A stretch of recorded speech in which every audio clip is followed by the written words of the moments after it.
Hello, my name is Marcus. I'm the compiler of a collection of therapy quotes entitled Psychoanalytic Self-Awareness Quotes.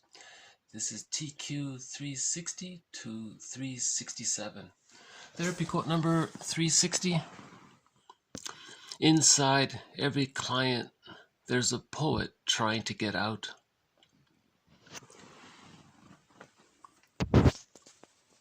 So one person said that if you say what you've never said before, it's like being a poet for yourself. You're giving sorrow words to help metabolize your experience, because we remember in action, that's called acting out, or the repetition compulsion gone awry, or we remember in words. So poetry is an attempt to symbolize or put words to our experience. In one sitcom, the guy said that life without his girlfriend is TQ 361. Life without her is just a hollow mockery. It's a funny way of putting it. So it was a comedy from a sitcom in the 50s. And he said if he doesn't have his girlfriend, life is a hollow, so he feels empty. And it's a mockery. It's like his life is meaningless.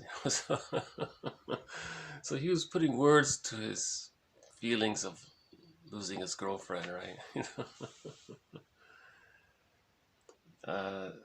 And Thoreau said, 362, poetry is nothing but healthy speech.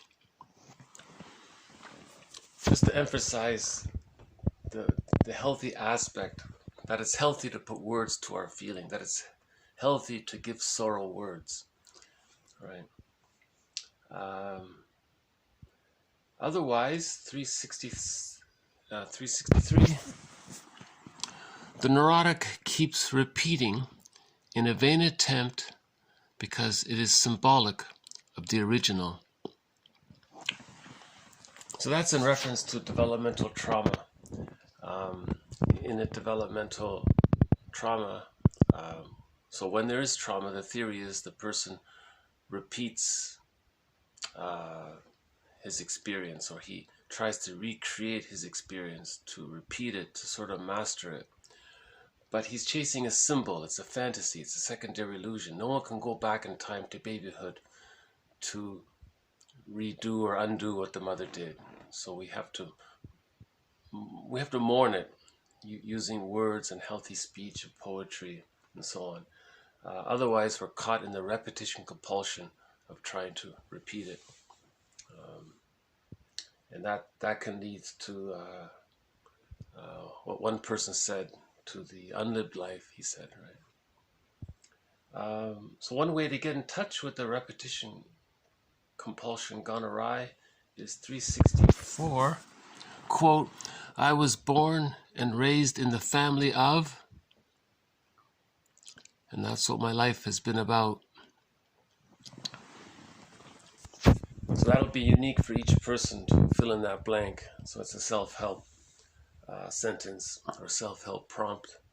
I was born and raised in the family of, really pause and try to fill in that blank. Think about it and try to fill in that blank. And that's what my life has been about. So he's implying that he's caught in the repetition compulsion of the developmental trauma of having been born and raised in the family of, assuming it was a dysfunctional family, of course. We're not talking about people who developed a secure attachment style in a functional, healthy family. This whole series is mainly about healing from a developmental trauma or needing to acquire an insecure attachment in order to survive our childhood. So that's the strength to the child, that he could adapt to survive his childhood. However, the cost of that is that he's stuck in with the dilemma of how does he now heal from it afterwards, Because if it's traumatic, if the childhood was traumatic, he's going to repeat it, right? In a nutshell, 365. All people are ever saying is please or thank you. So that's just a brief reference to the idea that if there is a developmental trauma or an insecure attachment style, then the person is saying please see me, please understand me. It's so-called cry for help kind of thing. Or they're saying thank you. He's achieved a psychological birth because he had a secure attachment style. He achieved a psychological birth, so he's able to feel gratitude and he can celebrate life and contribute to life and set goals from his real self because he has access to the capacities of the real self. So there's an expression of gratitude and an expression of himself. This quote comes from Rosenberg. You know, he built an entire self-help organization based on one thing, which is teach people to make I statements. That's it.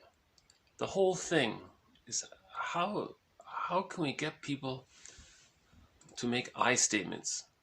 That's a form of putting words to our feelings, right? If you can make an I statement. His version of the I statement is OFNR, an acronym, OFNR, observation, feeling, needs, request. So the observation, you just state the facts, what happened, the trigger, but you try to just describe the trigger without the emotion, if possible. But as best you can, you describe what happened. So you describe that this was the trigger to your friend. Hey, friend, such and such was a trigger for me. It brought me back in time to my childhood. It reminded me of my not getting my needs for such and such met, and the feelings I had around it were such and such. Okay, now, so he's making an I statement. He's making it about himself. Now the R, he can come back to the present or speak more in the present and say, and make a request. It might be, friend, can you tell me what, just so I know that there's no miscommunication, or so I know that you're not hearing what I'm saying as a criticism, do you mind relaying back what you're hearing me say or express? I want to make sure my I statement was about me and not an veiled criticism of you. How did you hear it or something? So it can be a request, or he can make an actual request. Next time, if you're going to be late, can you call? That kind of thing. That's it. He spent his whole life touring the world. I noticed he held residential retreats for like a week long or 10 days long or something, just to teach people I statements. People had such a resistance to making I statements. It's very interesting. He called it a language of life. One aspect of one thing to keep in mind regarding I statements is 366. Emotion is, in essence, the experience of knowing that something of relevance to personal needs, desires, or values is occurring. So, and Rosenberg would make this point in his book called Language of Life. He would say, if your needs are met, of course you're going to have pleasant emotions. So first there was the need, and then the need being met, and then the emotion in response to it was pleasant. So if there's an unpleasant emotion, that means the need wasn't being met. Just that little link there, the feelings and needs, the link between feelings and needs. Just to recognize that there are feelings and needs, that needs exist and feelings crop out from the needs. Just to recognize that little link. So he says, emotion is the experience of knowing that something of relevance to personal needs is occurring. Now you can change the word needs to values or what's important to a person or wishes and desires or something like that. Depends on how you say it and how you mean it, I guess. So yeah, so there's the OFNR, OFNR. Here's the trigger. It took me back. It reminded me of a time when I was at home, when I was 5 years old. I felt I had this need for safety, connection, to know I was accepted and to be heard and all that. And I didn't get it at that time. And I felt scared and so on. So, okay, so you shared what the trigger meant. So the observation is the trigger, right? So and then you're sharing what what it's triggered. So that's the feelings and needs from childhood. And then the R, OFNR, the R is now in the present. You can decide what your request would be best about. So if you want to make sure your friend is not hearing what you're saying as a criticism, you can check in with him. Can I just check in with you how you heard what I shared with you? Because I feel a little vulnerable sharing my story with you a little bit here, because I don't know how you're going to take it. Can you tell me how are you taking what you're hearing? Because I want to make sure you're not hearing as a criticism, because I value our connection, and then the friend might go, whoa, yeah, geez, I'm so glad. I feel really glad that you're telling me. Now I understand. And the friend will usually have empathy for the person, and if the person said, if the person requested, next time if you're running late, can you tell me if you're being passive aggressive, or can you call me why you're being late, just so I know, whatever it is, right? Because we'll just end on a slightly humorous note. 367. Medicine is my lawful wife, and literature is my mistress. When I get tired of one, I spend the night with the other. Though it's disorderly, it's not so dull. And besides, neither really loses anything through my infidelity. So this guy has a sense of humor, huh?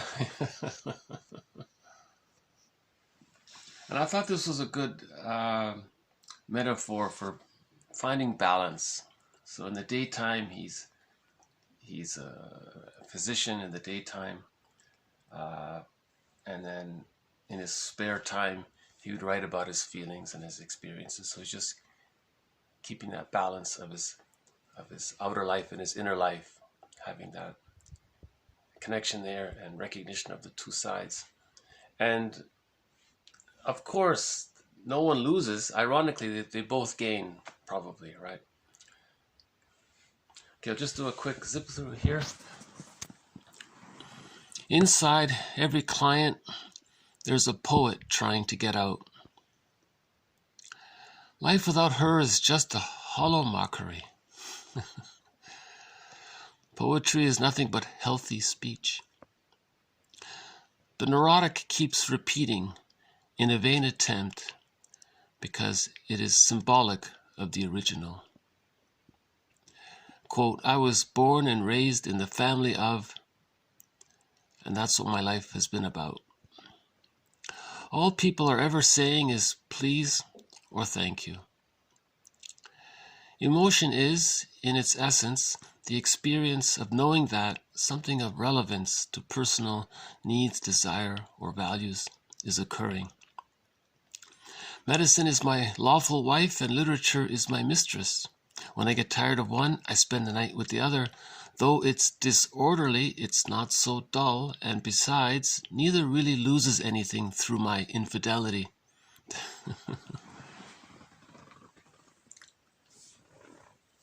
So these quotes are shorter than many of the other quotes given so far, but I think they all contribute to the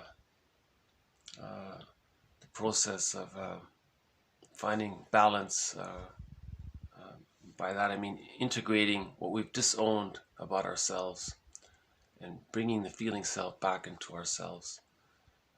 We do that by looking at our projections. Remember, projection is confession, right? Or prejudice, that's projection. Prejudice is confession. That's a sign of this defense mechanism of splitting being at work.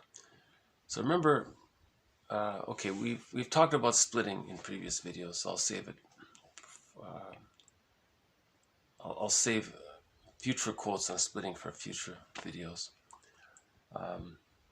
So yeah, in other words, we integrate the parts of ourselves that we've disowned, and that's what poetry and interpretations, literature are about. To rediscover, to bring back to ourselves something that we've not allowed in ourselves, or that we didn't even know that was a part of ourselves, right? So comedy, poetry, literature, you know, making I statements can help in the process. Okay, so this has been, so thank you very much. This has been TQ 360 to 367. More to follow. Thank you. Bye for now.